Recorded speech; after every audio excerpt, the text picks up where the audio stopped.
Okay, guys, I was looking for a Nakamichi soundbar with the two subs, because my limited space is limited down in my basement, and I felt like that was unaffordable, so I settled on the JBL 5.1 soundbar, and one day the rear stopped charging.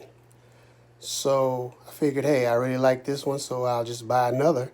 So I bought another one, and before it arrived, my rear started working again. So then I got the bright idea, hey, how about I just try to hook them all up and see if they work. So I took two of these 5.1 JBLs, hooked everything up, and lo and behold, they all work. Look, I have one here that I will cut on. And then I have one here.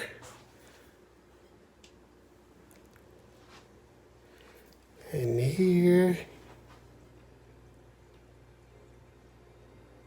And one more here.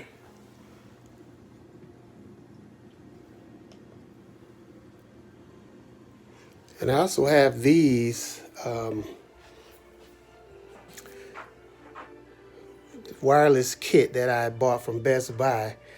So basically I have 6 speakers hooked up, supposedly rears, but then here's the magic.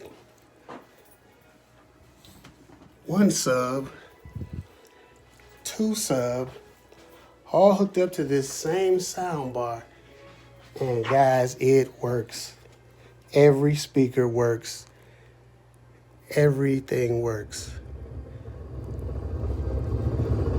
I don't want to get too in depth with what's happening here, but all of these speakers are definitely on. Thank you for flying Airfield. And if you just want another alternative to the Nakamichi, it's not Dolby Atmos, but if you just want to try it, see how you like the sound, buy 2 of these for $400 less than the Nakamichi. Let me know, guys, what you think about this. See you on the next one.